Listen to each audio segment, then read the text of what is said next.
کہ آج کل عام طور پر جب شریعت کا کوئی حکم لوگوں کو بتایا جاتا ہے تو آج کل یہ سوال بکثرت ہوتا ہے. لوگ پوچھتے ہیں کہ اس حکم کے پیچھے لاجک کیا ہے, اس کے پیچھے لاجک بتاؤ کیا ہے. اور اس کا مطلب یہ ہوتا ہے کہ اگر ہماری سمجھ میں اس کی لاجک نہیں آئے گی تو ہم اس کو نہیں مانیں گے. یہ پہلے پوچھتے ہیں کہ لاجک بتاؤ. اگر آج کی دنیا میں کہا جاتا ہے بھائی سود حرام ہے مثال کے طور پر, تو اکثر و بیشتر لوگ پوچھتے ہیں بھائی سود کی یہ لاجک کیا ہے, یہ حرام ہونے کی لاجک کیا ہے, اس کے پیچھے کیا اس کا آبجیکٹو کیا ہے, اس کے پیچھے کیا مقصد ہے کہ کیوں حرام کیا گیا. جواب یہ بھی دیا جا سکتا ہے کہ بہت سارے فوائد ہیں, اور آج کی دنیا نے تو ثابت کر دیا کہ سود نے جتنی تباہ کاری مچائی ہے اتنی کسی اور چیز نے نہیں مچائی معاشی میدان کے اندر. لیکن یہ ایک مسلمان کا یا کسی بھی عقل مند کا کام نہیں.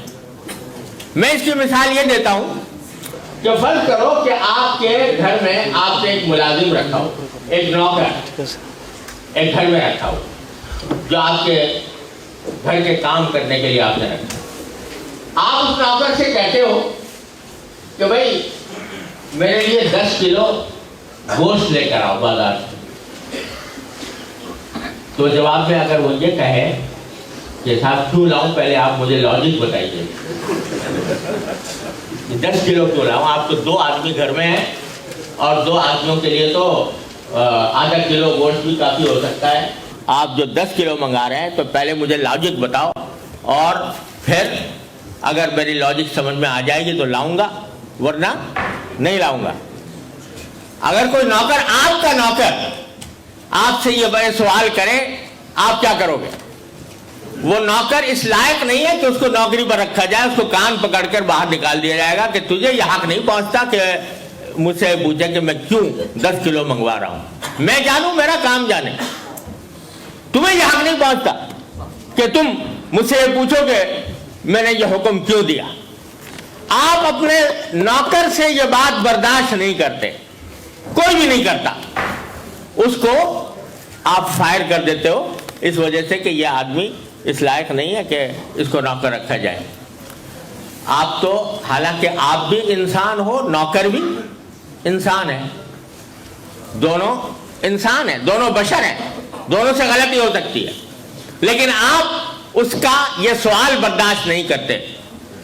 لیکن اللہ تبارک و تعالیٰ اگر آپ سے یہ کہیں کہ فلاں کام کرو یا فلاں کام نہ کرو, تو آپ اگر جواب میں یہ کہو کہ جی پہلے لمحہ مجھے بتائیے لاجک کیا ہے اس کے پیچھے, اور اس کے پیچھے کیا مصلحت اور کیا حکمت ہے, جب تک کہ میں یہ نہیں سمجھوں گا اس وقت تک میں عمل نہیں کروں گا. تو بتاؤ یہ بندگی ہوئی یا سرکشی ہوئی؟ یہ سرکشی ہے کہ آدمی انسان یہ کہے کہ میں تو پہلے لاجک سمجھوں گا پھر بعد میں. آج یہ دنیا کے اندر بکثرت یہ سوال, جہاں جاؤ قرآن کے احکام کے بارے میں, نبی کریم صلی اللہ علیہ وسلم کے احکام کے بارے میں یہ لاجک. تو اور صرف لاجک ہی نہیں, لوگ اپنا بھی خیال ظاہر فرماتے ہیں. وہ جب کوئی شریعت کا معاملہ آتا ہے تو کہتے ہیں کہ میرا تو خیال یہ ہے, آئی تھنک, میں تو یہ سوچتا ہوں, میرا خیال تو یہ ہے کہ یوں ہونا چاہیے. یہ اللہ تبارک و تعالیٰ کے احکام اور نبی کریم صلی اللہ علیہ وسلم کے احکام کے ساتھ سرکشی ہے. آپ اپنے نوکر کے ساتھ جو کام برداشت نہیں کرتے, وہ اللہ تبارک و تعالیٰ, اللہ کے رسول صلی اللہ علیہ وسلم کے ساتھ وہ کام کرنا چاہتے ہو. جو اللہ کا حکم آ جائے تو وہاں ایک مسلمان کا کام یہ ہے کہ بس یہ اللہ کا حکم ہے, میری سمجھ میں آئے یا نہ آئے, ہر حال میں اس کے اوپر عمل کرنے کا پابند ہوں.